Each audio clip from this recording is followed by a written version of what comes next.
Hey, this is Mike Sule, Executive Director of Asheville on Bikes, and I'm hanging out on this beautiful, glorious day at French Broad River Park with the City of Asheville's Greenway planner, Lucy Crown. And I'm here to talk to her a little bit about the Asheville Unpaved initiative. Lucy, give the folks at home a breakdown of the Asheville Unpaved initiative. What is that? Yeah, Asheville Unpaved is an initiative that the City of Asheville is working on with an alliance of other partners, and if successful, it looks like a whole network of natural surface trails throughout the city.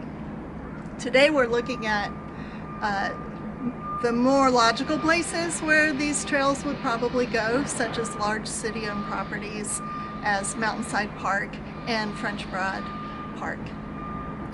Now, when you say if successful, in the Asheville on Bike sphere, we like to say when it's successful. And we know that when something is successful, it takes a groundswell of community support to move something forward, like Charlotte Street or the Rat Tip for two really most recent examples. Lucy, what can people do to support the Asheville Unpaved initiative at the ground level? What is the next step for the public to make? Right now, we have a survey online. If you go to ashevillennc.gov/close-the-gap, it is a survey for the Greenway, ADA transition, and pedestrian plans, and Asheville Unpaved is part of our Greenway master plan process. This survey will be open until the end of the year.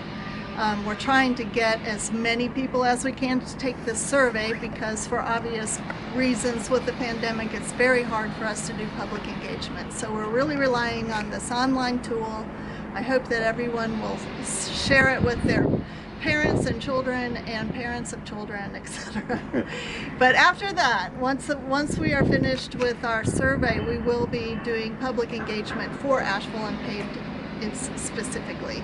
That will roll out at the beginning of next year. Break down for us the distinction between the gap, the Close the Gap, and the Asheville Unpaved. What exactly is the Close the Gap initiative?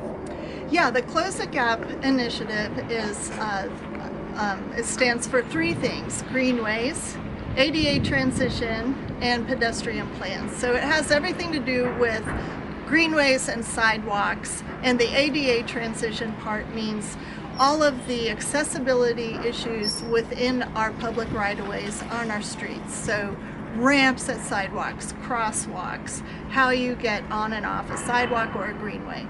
So we're doing those three plans simultaneously because we're trying to create a really solid pedestrian network.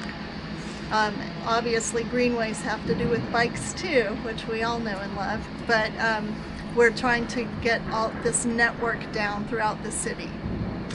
That sounds great. So you know what you have got to do. We've included the links to the GAP survey and the Asheville Unpaved initiative. Let's continue to work together to roll great things forward in 2021.